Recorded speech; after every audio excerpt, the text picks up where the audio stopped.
DK Suresh ಹೇಳಿಕೆಗೆ MB Patil ಸಮರ್ಥನೆ ಕೊಟ್ಟಿದ್ದಾರೆ. ಅವರು ಯಾವ ಅರ್ಥದಲ್ಲಿ ಹೇಳಿದ್ದಾರೆ ಅರ್ಥ ಮಾಡ್ಕೋಬೇಕು. ಎಂಬಿ ಪಾಟೀಲ್ ಡಿಕೆ ಸುರೇಶ್ ಹೇಳಿಕೆಗೆ ಸಮರ್ಥನೆ.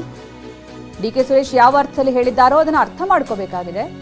ಯಾವ ವಿಚಾರಕ್ಕೆ ಹೇಳಿದ್ದಾರೆ ಅಂದರೆ, ದಕ್ಷಿಣ ಭಾರತದಿಂದ ನಾವು ಸಾಕಷ್ಟು ತೆರಿಗೆಯನ್ನು ಕೇಂದ್ರಕ್ಕೆ ಕೊಡ್ತೀವಿ, ಆದರೆ ಕೇಂದ್ರ ಸರ್ಕಾರದಿಂದ ವಾಪಸ್ ಪರಿಹಾರ ಸಿಗಬೇಕಲ್ಲ, ನಿರೀಕ್ಷಿತ ಪರಿಹಾರ ಸಿಗ್ತಾ ಇಲ್ಲ, ಉತ್ತರದ ರಾಜ್ಯಗಳಿಗೆ ಕೊಡ್ತಾರೆ ಅಂತ ಅವರು ಬೇಸರ ವ್ಯಕ್ತಪಡಿಸಿದ್ದಾರೆ. ಅದಕ್ಕೆ ಬೇರೆ ಅರ್ಥ ಕಲ್ಪಿಸುವ ಅಗತ್ಯ ಇಲ್ಲ ಅಂತ ಎಂಬಿ ಪಾಟೀಲ್ ಹೇಳಿದ್ದಾರೆ. ನೋಡಿ, ಅವರು ಯಾವ ಅರ್ಥದಲ್ಲಿ ಹೇಳಿದ್ದಾರೆ ಅರ್ಥ ಮಾಡ್ಕೊಳ್ಳಿ.